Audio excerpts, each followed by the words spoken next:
E se o homem que quase dobrou o mapa da Terra nunca tivesse nascido?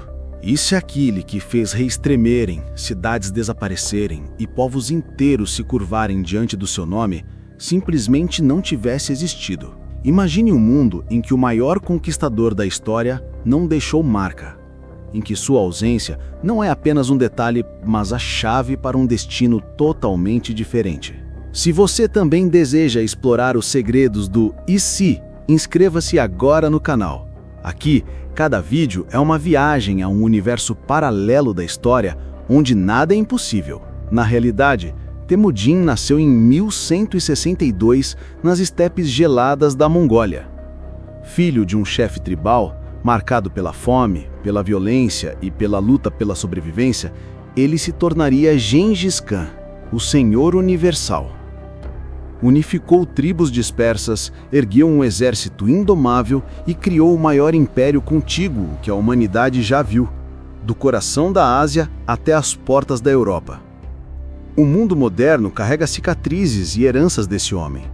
Rotas comerciais moldadas por sua expansão, impérios que caíram, fronteiras que mudaram. Mas e se tudo tivesse sido diferente? E se a criança Temujin nunca tivesse respirado o ar gelado das estepes?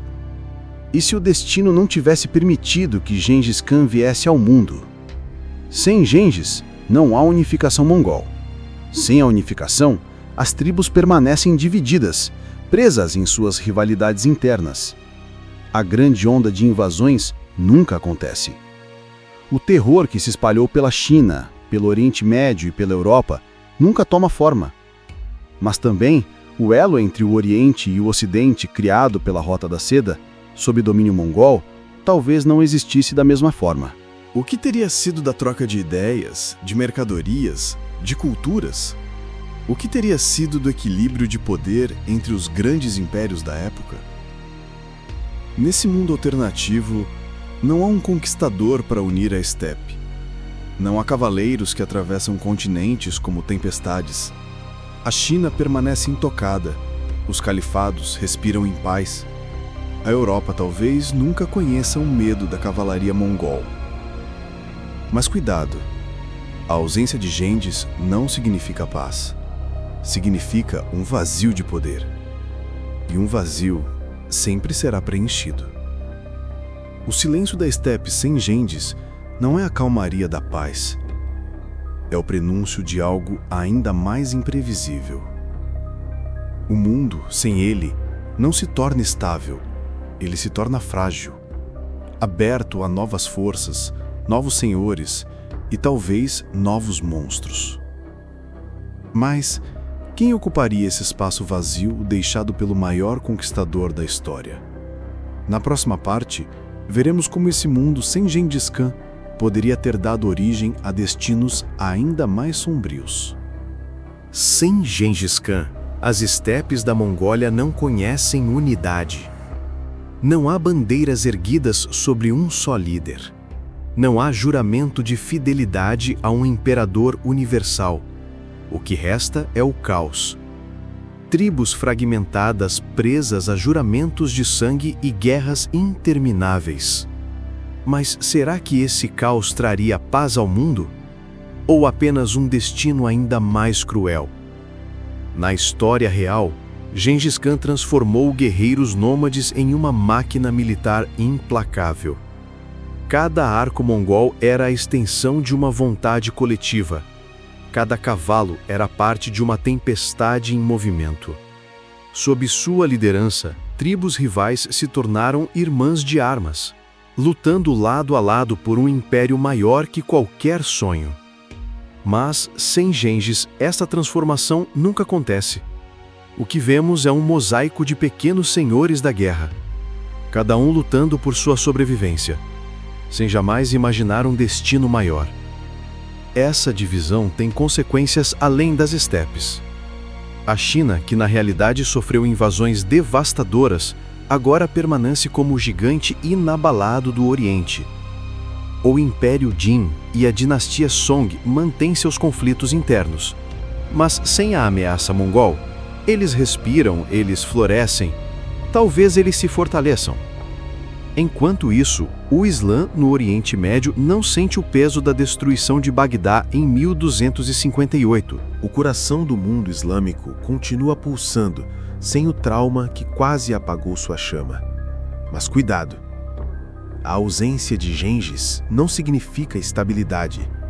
Povos rivais, como os tártaros, os merquitas e os naimanos, continuam sua luta sem fim. E é nesse fogo eterno que surge a virada. Sem uma força que domine a estepe, ela continua a ser uma terra de bárbaros imprevisíveis, atacando fronteiras aqui e ali, sem nunca serem derrotados de vez. Não há império mongol, mas há uma ferida constante, sempre aberta, sempre sangrando. A estepe sem Gengis não se torna o berço de uma civilização maior.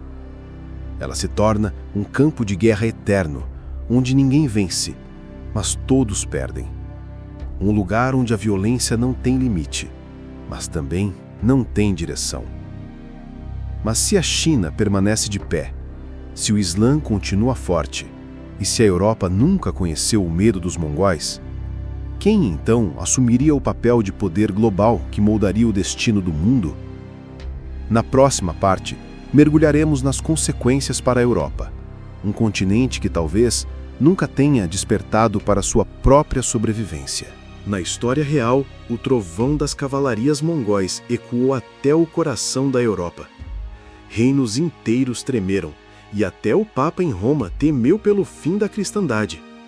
Mas neste mundo alternativo, esse trovão nunca chegou. E a Europa? Sem o medo mongol, teria ela crescido ou apodrecido em silêncio? Quando os exércitos mongóis avançaram no século XIII, eles derrotaram reis húngaros, poloneses e ameaçaram diretamente o Sacro Império Romano Germânico.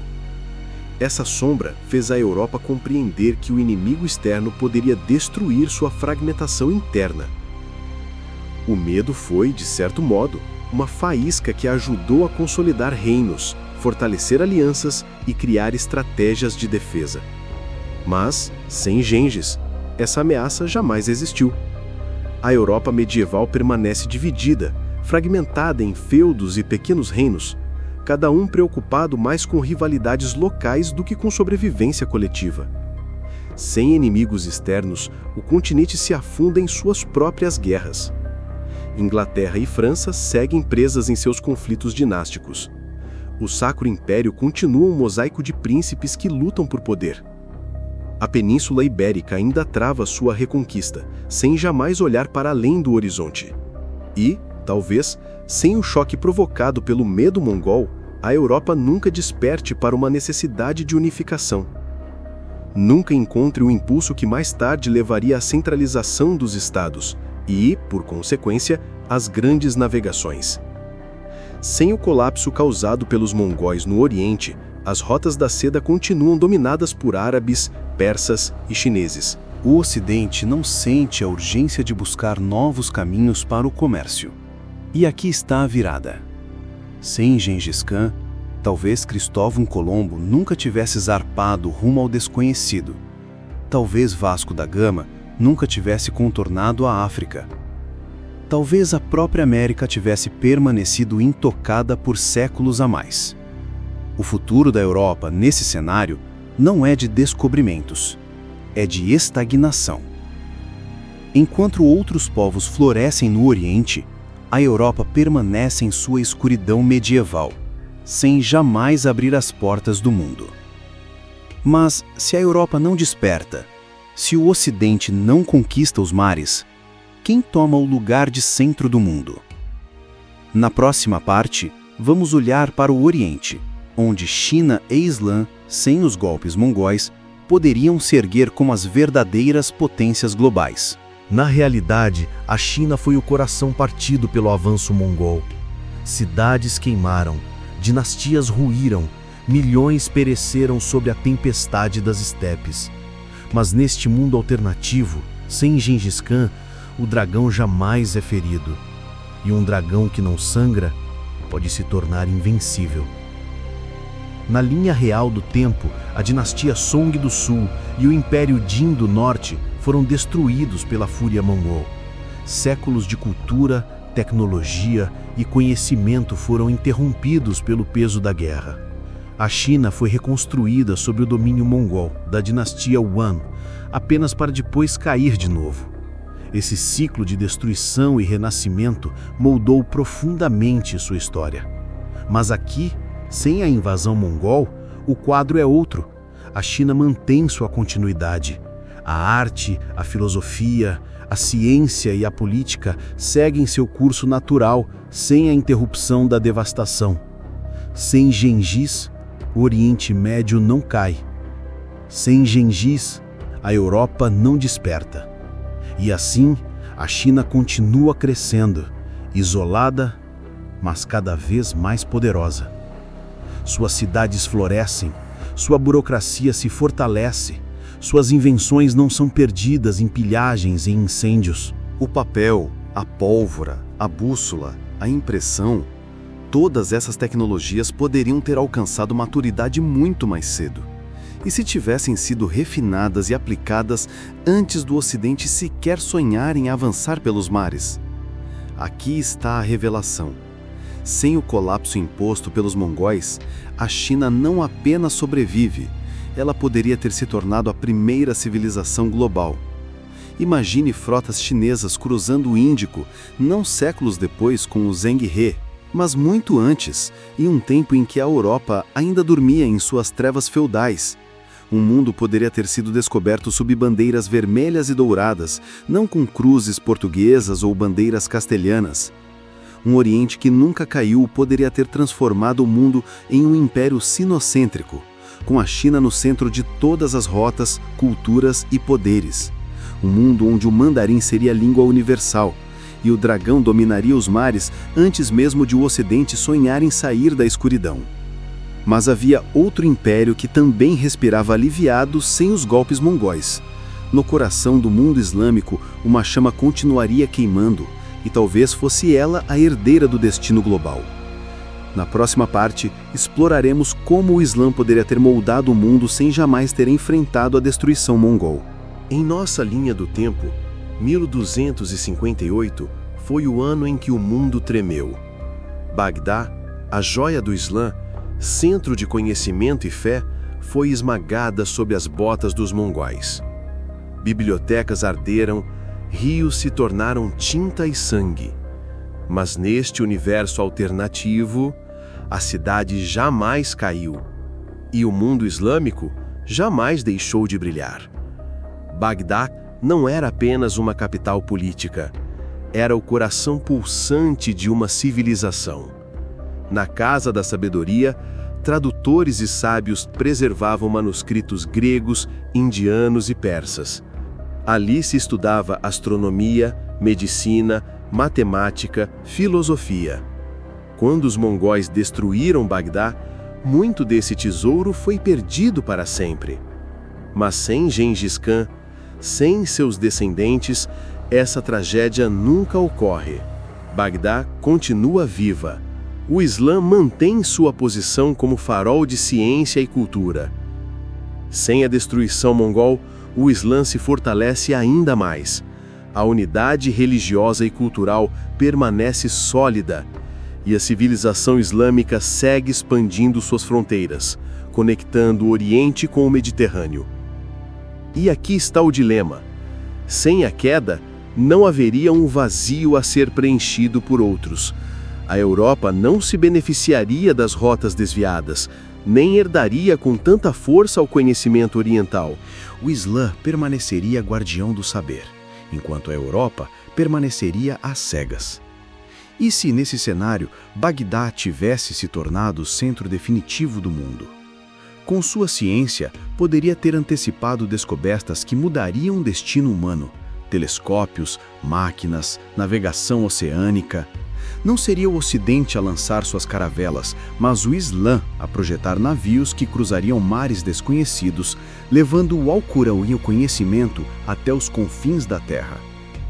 Um mundo onde Bagdá jamais caiu seria um mundo em que o Islã não apenas resistiu, mas se tornou a maior potência científica, cultural e talvez até imperial da história. Um mundo onde talvez Alá é grande fosse ecoado em todas as línguas do planeta. Mas enquanto o Islã floresce e a China cresce, o Ocidente permanece adormecido, frágil e isolado. O que aconteceria quando, séculos depois, esse choque inevitável entre potências orientais e um Ocidente atrasado finalmente ocorresse? Na próxima parte, veremos o despertar tardio da Europa e como o mundo poderia ter sido moldado por esse atraso. Imagine uma Europa que desperta tarde demais. Enquanto o Oriente brilha com ciência e comércio, o Ocidente permanece preso em sombras medievais. Sem os mongóis para abalar o equilíbrio, o continente não encontra o impulso que o levaria às grandes navegações. E quando finalmente abre os olhos, o mundo já pertence a outros. Na linha real da história, o medo mongol e a interrupção das rotas tradicionais forçaram a Europa a buscar alternativas.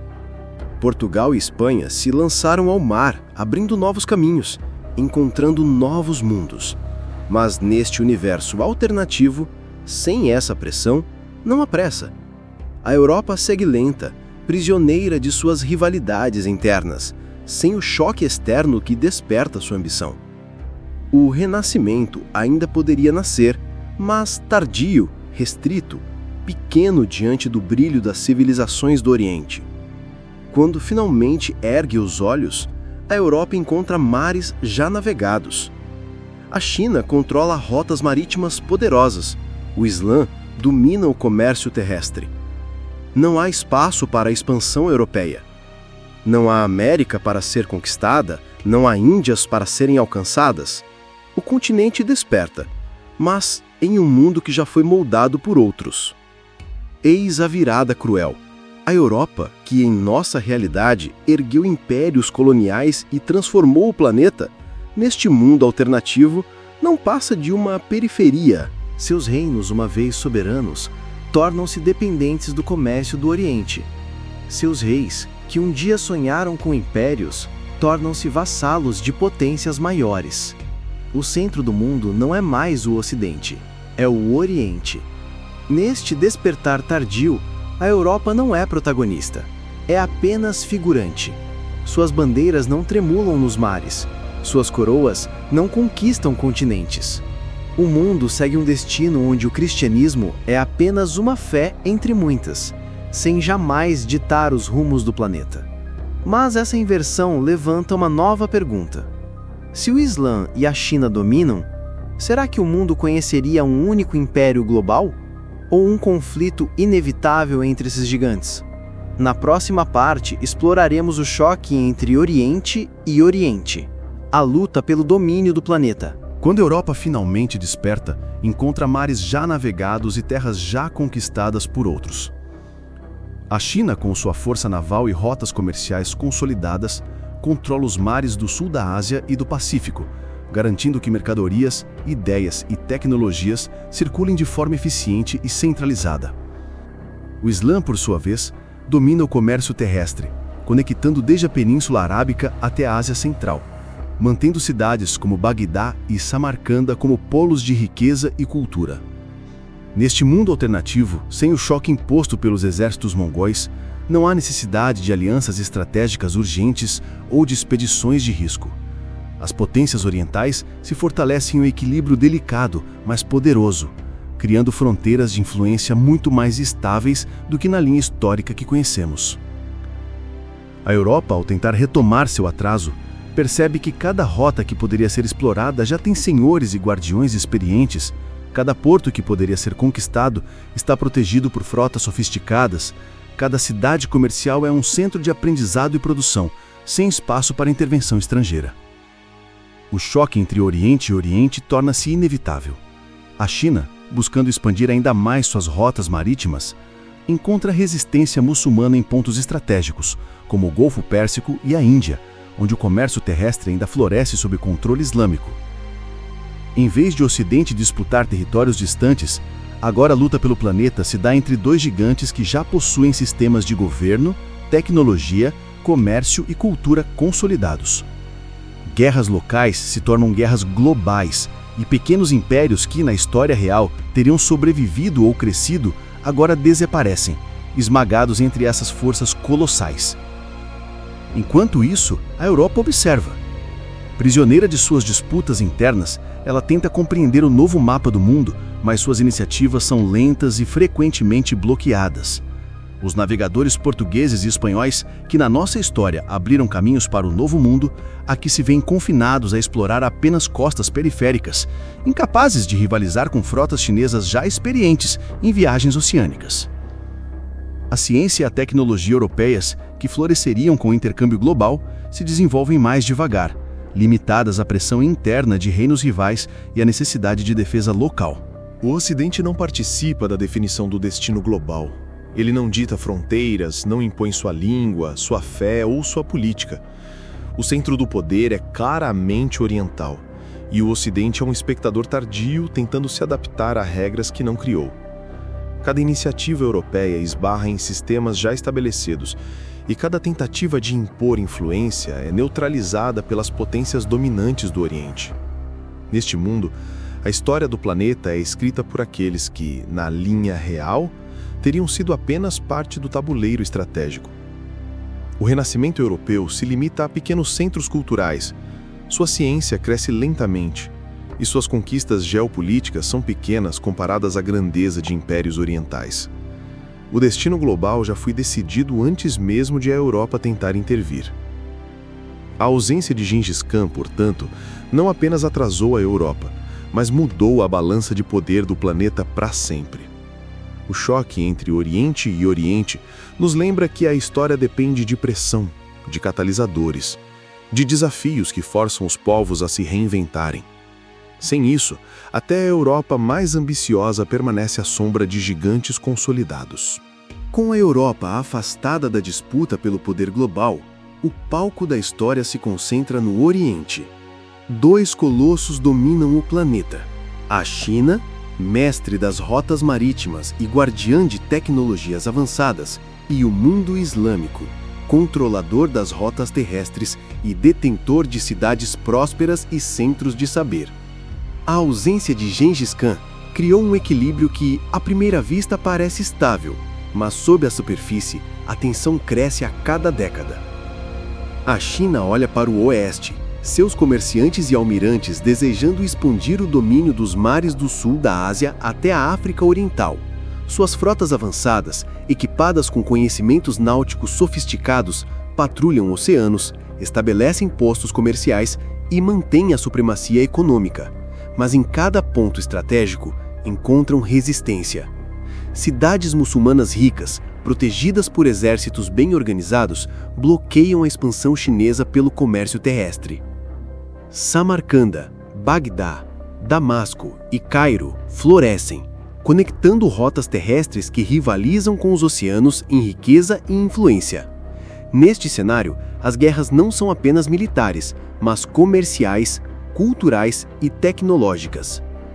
Cada império busca não apenas conquistar terras, mas controlar o fluxo de mercadorias, conhecimento e inovações. A pólvora, as navegações avançadas, a matemática e a medicina tornam-se armas estratégicas. Pequenas cidades e estados que poderiam ter surgido como potências independentes desaparecem sob o peso desses gigantes. O mundo torna-se um tabuleiro dominado por forças que se equilibram, mas que sabem que qualquer movimento errado pode levar à catástrofe. Enquanto isso, a Europa observa.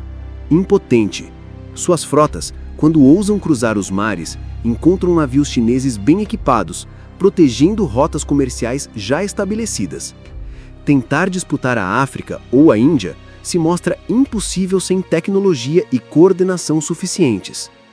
As potências islâmicas, por sua vez, mantêm seus territórios terrestres intactos, dominando mercados e cidades enquanto controlam caravanas e rotas estratégicas com eficiência. O Ocidente, que na nossa história moldou o destino do mundo, agora apenas assiste ao choque entre gigantes. Eis a ironia cruel. A ausência de Gengis Khan não apenas mudou o rumo da Europa, mas também acelerou a consolidação de dois impérios orientais que, sem interferência externa, desenvolvem-se de maneira quase perfeita. O mundo é governado por lógicas orientais, onde comércio, diplomacia e guerra são calculados com precisão e qualquer ousadia europeia é contida antes mesmo de ameaçar a ordem estabelecida. Neste conflito entre Oriente e Oriente, o planeta se reorganiza. Povos e culturas locais se adaptam às demandas desses gigantes e os antigos centros da Europa, outrora prontos para dominar o mundo, tornam-se periféricos, dependentes e marginalizados. O centro da história é novamente deslocado. Não é o Ocidente que define o destino do mundo, mas civilizações que, em nossa linha do tempo, foram pressionadas e moldadas pelos mongóis. A pergunta que surge é inevitável. Com a China e o Islã como protagonistas globais, será que a humanidade conheceria um equilíbrio duradouro? Ou a rivalidade entre esses colossos desencadearia guerras de proporções jamais vistas? Na próxima parte, exploraremos o surgimento de novos conflitos globais e a tentativa de dominação que poderia alterar o destino de todo o planeta. Num mundo sem Gengis Khan, o planeta é moldado pelo confronto entre China e o Islã. Cada avanço tecnológico, cada rota comercial, cada cidade floresce sob a tutela ou o desafio de um desses gigantes. A Europa, ainda tentando se recuperar do atraso, observa impotente enquanto o Oriente dita as regras.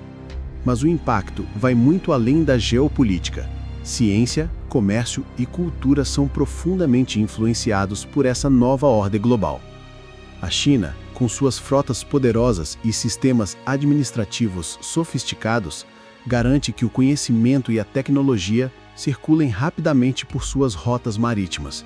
A pólvora, a navegação avançada e a engenharia naval se espalham de forma controlada e estratégica. Universidades e centros de aprendizagem florescem em cidades portuárias, criando um fluxo constante de inovação. Ao mesmo tempo, o mundo islâmico mantém o domínio sobre as rotas terrestres. Mercadores, astrônomos, matemáticos e médicos cruzam desertos e montanhas, conectando culturas, acumulando conhecimento e transformando cidades como Bagdá e Samarcanda em verdadeiros centros globais de ciência e comércio. A ausência de pressão externa, como aquela que os mongóis impuseram historicamente, permite que essas civilizações consolidem suas tecnologias e governos sem interrupções traumáticas. O comércio global, antes dependente do risco das rotas europeias ou de pequenas cidades independentes, torna-se eficiente, mas rigidamente controlado. Cada mercadoria, cada ideia, cada descoberta circula dentro de sistemas estabelecidos, e qualquer tentativa de mudança por potências externas encontra barreiras quase intransponíveis. Enquanto isso, a Europa, limitada e fragmentada, luta para acompanhar. Os avanços científicos surgem, mas mais lentamente. O renascimento é pequeno, isolado, sem o impulso que viria do intercâmbio global e da necessidade de competir com potências maiores. Exploradores europeus tentam buscar novas rotas marítimas, mas encontram frotas chinesas patrulhando os oceanos e cidades islâmicas bloqueando estradas comerciais. O continente está atrasado, não por falta de ambição, mas por ausência de pressão e oportunidade. Culturalmente, o mundo também se reorganiza. O cristianismo mantém-se presente na Europa, mas nunca alcança a influência global que teve na nossa linha do tempo. O Islã, com suas cidades prósperas de comércio intenso, se torna um centro cultural do Ocidente Asiático, enquanto a China dita moda, arquitetura e ciência nos mares do sul da Ásia. Povos e culturas da Europa aprendem a depender de rotas e mercados controlados por outros, tornando o continente um ator periférico, adaptando-se às regras impostas por potências já consolidadas. O efeito final é profundo. A história do mundo não é mais impulsionada pelo choque de civilizações europeias e asiáticas, mas pela rivalidade e colaboração entre impérios orientais. As fronteiras do poder são claramente delineadas, e a humanidade inteira segue os ritmos impostos por esses gigantes. A ausência de Gengis Khan, portanto, não apenas altera a política ou a guerra, ela redefine a própria dinâmica de progresso, comércio, ciência e cultura global. Na próxima parte, veremos o fechamento desse universo alternativo, refletindo sobre como as escolhas de um único homem poderiam alterar para sempre o destino do planeta E qual seria o papel da Europa nesse mundo já dominado pelo Oriente?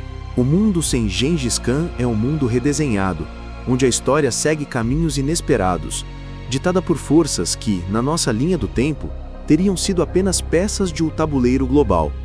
A ausência do grande conquistador não cria caos absoluto, mas estabelece uma ordem diferente, centrada no Oriente, com a China e o Islã como protagonistas.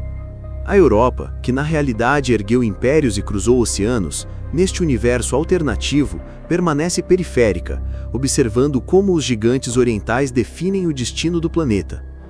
A China domina os mares, estabelecendo rotas comerciais seguras, cidades portuárias poderosas e centros de conhecimento avançados. O Islã mantém o controle das rotas terrestres, conectando continentes com comércio próspero e intercâmbio cultural intenso. Entre esses dois colossos, o mundo é um equilíbrio calculado de poder, riqueza e influência. Pequenas nações europeias tentam se inserir, mas sempre chegam tarde demais, presas em rivalidades internas ou bloqueadas por frotas e exércitos mais avançados. O Ocidente não é mais protagonista, é apenas espectador, adaptando-se a regras que não criou. O impacto vai além da geopolítica. Ciência, tecnologia, comércio e cultura se desenvolvem sob os padrões e prioridades dos impérios orientais. Rotas comerciais já consolidadas aceleram o fluxo de conhecimento, enquanto os europeus, privados da pressão que os levaria à inovação, avançam lentamente. O Renascimento surge, mas restrito, pequeno diante da grandiosidade das cidades orientais. As grandes navegações que mudaram a face do planeta nem mesmo existem, ou aparecem tarde demais para alterar o equilíbrio global.